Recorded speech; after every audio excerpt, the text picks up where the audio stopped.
República Bolivariana de Venezuela, Gaceta Oficial del 8 de febrero de 2026.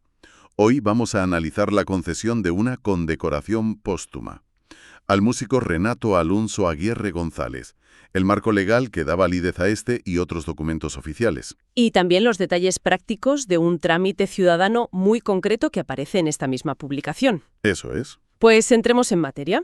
Lo primero que encontramos es el decreto presidencial número 5243. Ajá. Mediante este se le confiere la Orden Francisco de Miranda en su máxima categoría, la primera clase, generalísimo, al ciudadano Renato Alonso Aguirre González. Vale, vamos a meterle mano a esto que tiene su miga. Es un reconocimiento póstumo, lo que siempre añade, una capa de solemnidad. Sí. El decreto menciona que Aguirre González falleció a los 79 años y lo describe como una de las figuras más prominentes en la composición, los arreglos y la dirección musical. Se centra mucho en su trabajo con la Gaceta Zuliana, ¿verdad? Sobre todo en eso, en la gaita zuliana y la música popular venezolana en general. Exacto. Pero lo que es fascinante aquí no es solo el premio en sí, sino cómo el texto del decreto intenta construir y cimentar activamente su legado para la posteridad. Fíjate en el lenguaje que usa. A ver. Se refiere a su obra, que arranca en los años 60, como hitos inmortales que forman parte del patrimonio cultural y espiritual, no solo de los zulianos, sino de todo el pueblo venezolano. O sea que esto va más allá de un simple galardón. Mucho más allá. Es una declaración de Estado sobre la importancia cultural de una persona. Y es una declaración hecha desde la cúpula, desde lo más alto. El decreto está firmado por Delcy Eloína Rodríguez Gómez como presidenta encargada y refrendado por Diosdado Cabello Rondón. Sí. Pero aquí viene lo que más me llama la atención. La justificación formal se enmarca en una retórica muy específica. Habla de la construcción del socialismo y la refundación de la patria venezolana. Eso es un punto clave. Llama la atención ese lenguaje. Al enmarcar un premio a un músico de gaita en la construcción del socialismo, ¿no se corre el riesgo de politizar su legado? Totalmente. Planteas una cuestión clave, y es que esta es una táctica, digamos, de manual en muchos sistemas políticos, la cooptación de la cultura. Apropiarse de la cultura. En cierto modo, sí.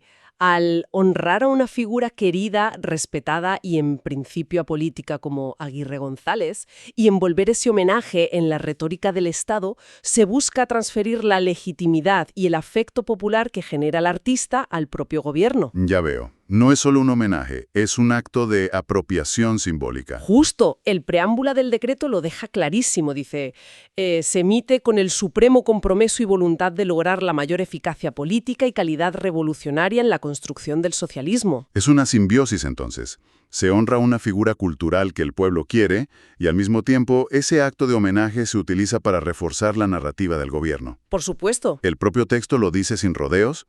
Es parte del deber histórico de honrar a quienes con su esfuerzo han contribuido a la consolidación del supremo ideal de la felicidad del pueblo venezolano. Se apropian de su figura para su causa. Y para darle aún más empaque, un toque histórico y filosófico, el decreto incluye una cita del propio Francisco de Miranda, que da nombre a la orden.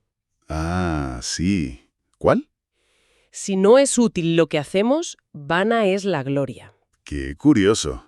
Es un detalle que busca conectar este acto administrativo del siglo XXI con una de las figuras fundacionales de la nación, ¿no? Exacto, intentando elevarlo por encima de una simple formalidad y dándole una resonancia patriótica.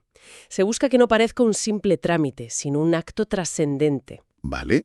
Todo este aparato simbólico, toda esta carga política.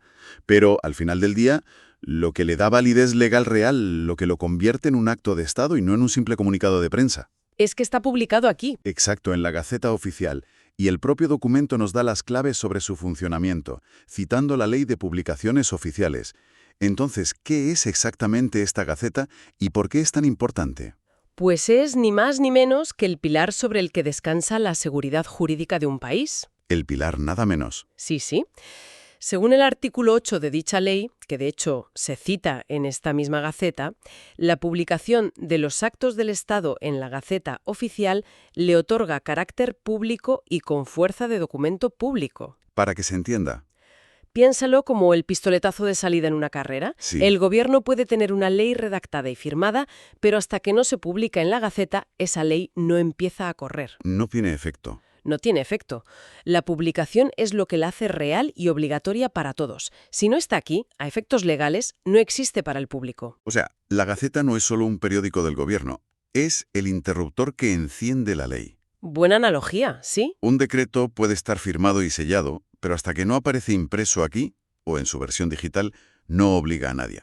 Y has tocado un tema interesante, porque no hablamos solo de papel. No, claro. El artículo 9 establece lo que llama un sistema mixto. Correcto. Y ese artículo es crucial porque aborda la realidad del siglo XXI. Especifica que la publicación comprenderá uno digital y otro físico. Y lo más importante, Lo más importante es la coletilla que añade. La publicación física deberá contener todo el contenido publicado en la versión digital y automatizada y generará los mismos efectos establecidos en esta ley. o sea que les da exactamente la misma validez. La misma. Es el intento de adaptar una institución que se creó por decreto en 1872 a la era de Internet. Pero, a ver, una pregunta. ¿Qué ocurre en la práctica si hay una discrepancia? Imagina un error de imprenta en la versión física o un hackeo en la digital que altere un número, una palabra. Uf, ¿Cuál manda? Esto me parece una fuente potencial de conflictos legales enormes. es una pregunta muy pertinente y la propia ley intenta blindarse ante ello.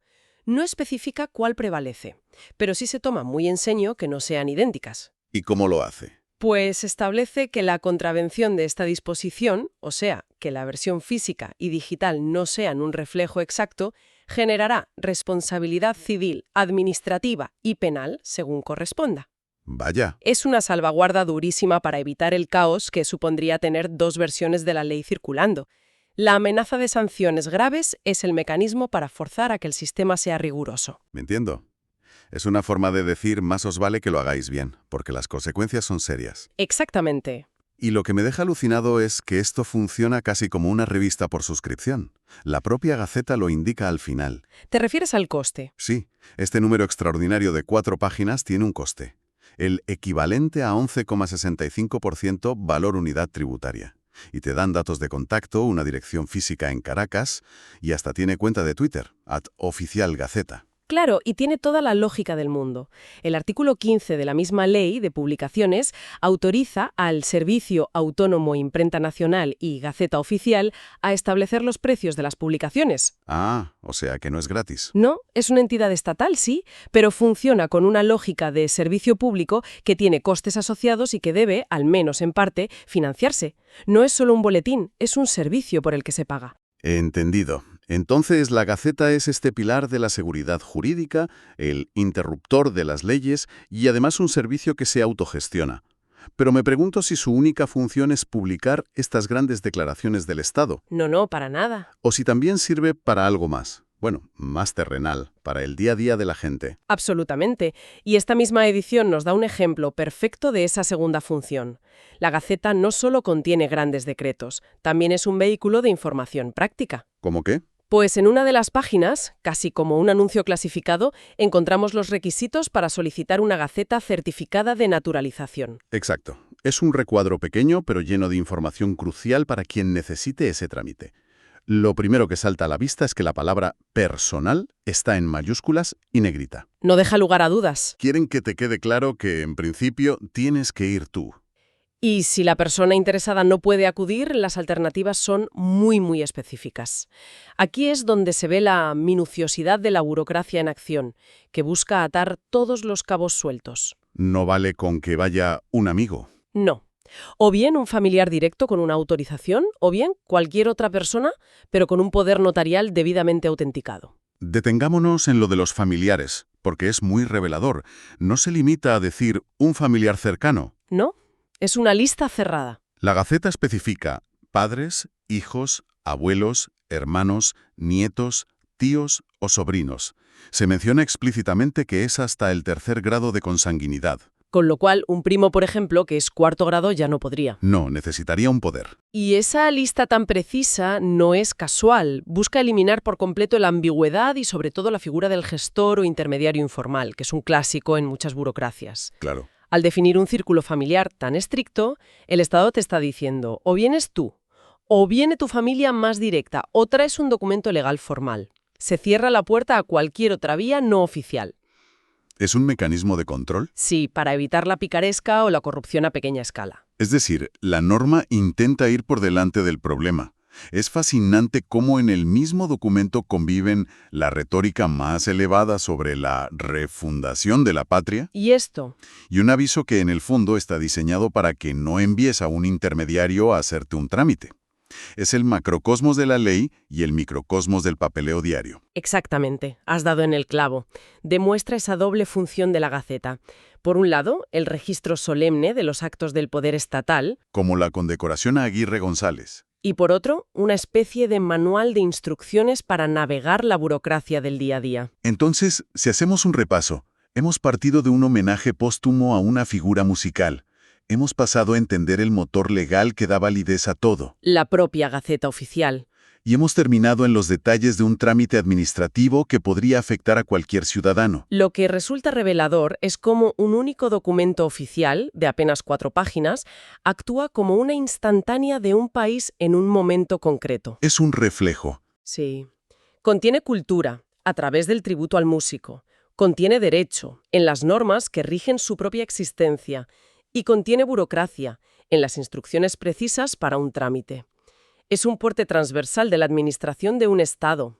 Y también muestra las tensiones de una institución con más de un siglo. Por un lado, la formalidad casi ritualística del decreto con sus considerandos. Su lenguaje elevado. Y por otro, la modernidad pragmática de tener una cuenta de Twitter y una versión digital que vale lo mismo que el papel. Totalmente. Es el siglo XIX y el XXI conviviendo en el mismo espacio. Y esto nos deja con una pregunta importante para la reflexión. A ver. La Gaceta Oficial se concibió en el siglo XIX para garantizar la transparencia, haciendo públicos los actos del Estado. El principio era, lo publico para que todos lo conozcan. Claro. Actual, en la que sufrimos una sobrecarga de información constante, ¿el mero acto de la publicación en un boletín oficial asegura realmente el conocimiento por parte del público? Es una buena pregunta. Hoy en día, que algo sea público no significa que sea conocido. Exacto. O se limita a cumplir una formalidad legal para que el Estado pueda decir, yo avisé. En un mundo con miles de fuentes de información compitiendo por nuestra atención, ¿cómo navega una persona de a pie entre esta densa información oficial para encontrar lo que de verdad le concierne? Se ha convertido en una herramienta solo para especialistas. Esa es la cuestión. ¿La existencia de la Gaceta cumple su propósito original de informar o se ha convertido en un archivo para especialistas y abogados, mientras que la gente se entera de las leyes por otros medios, si es que se entera? Ahí queda la reflexión.